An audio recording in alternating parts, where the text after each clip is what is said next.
Welcome to another episode of From Lockup to Legacy, 1847 on your FM dial. I'm your host, George Moore Jr. on behalf of the Legacy Reentry Foundation family. I recently had the privilege of spending time with my childhood friends from my hometown of Richmond, California, Oakland, California. And of course, I had to take a trip down to LA with my brother from another mother in Inglewood, where we visit a few surrounding neighborhoods. Today you'll hear about a few of our challenges growing up and a blessing that we survived. It was a real struggle, you feel me, for us all. But we survived the struggle, and we always kept like knowledge, education, you know what I'm talking about? That was like the main importance, even when we was out doing like negative stuff. Pete Game, like many of the youth in our neighborhood, was not expected to reach the age that he is now. Which brings us to T.Y., another one of my childhood friends who was blessed to make it out. As we came up, I just was trying to pick up knowledge, because, the area where we were, I grew up in Richmond. I was born in Oakland, California, but I grew up in Richmond. And, it was just survival of the fittest, man. You had to know how to survive. You had to know how to hustle. You had to know how to work, or you weren't going to make it. And that's pretty much any ghetto worldwide. D. Ross is another walking miracle. When you come out here into an environment where there's dope, there's murder, there's guns, there's just recklessness. Out here in 93, 100 people a year was dying. In a little bitty city that it take literally 10 minutes to drive through the whole city. There's not a 3-story rise building here. There are no parks though.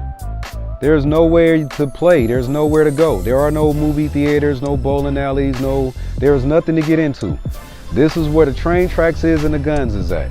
So what me and him had to deal with every day was a bunch of neglected dudes who trying to kill themselves really real fast, and us ignorant as hell trying to do it with them. I personally grew up confused about who I really was. Grandma didn't raise me to be a fool, but I was searching for a small glimpse of love. Stuck on a short bridge between North Chicago and the Bay Area, in the mirror that kept me behind barriers. The old me, the shadow of lies, but still God saw fit to give me a legacy. Living in hell with visions of the person that I am presently. I'm on a different bridge now, there's no place I'd rather be.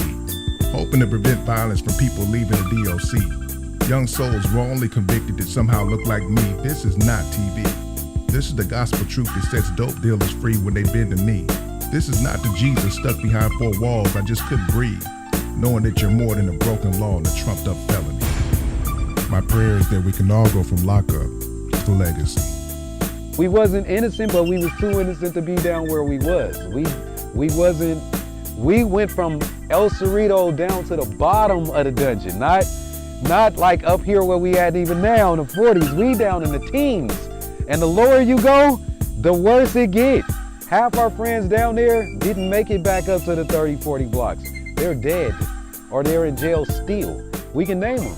My life struggle might not be the next man's life struggle, you feel me, or life challenge, you feel me? Some was, in prison for hella long, like my peers, some went to the mental hospital, you feel me? I had some that went to the service, but at the end of the day, we all survived our life challenge. Long story short, we ended up driving away with our lives, because it was looking bad, but we here to this day, and we avoided some serious cases, you know what I'm saying? So I'm just blessed that we were able to make the transition. Life has changed for many of us. I got to hang out with my boy D Sharp for a few minutes, only to find out that today he is the official DJ for the Warriors, with several projects throughout the Bay Area.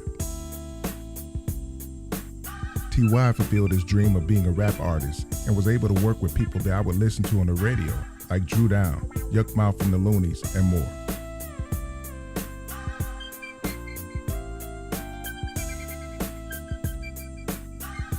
D. Ross turned out to be the man of wisdom that we always knew he would be.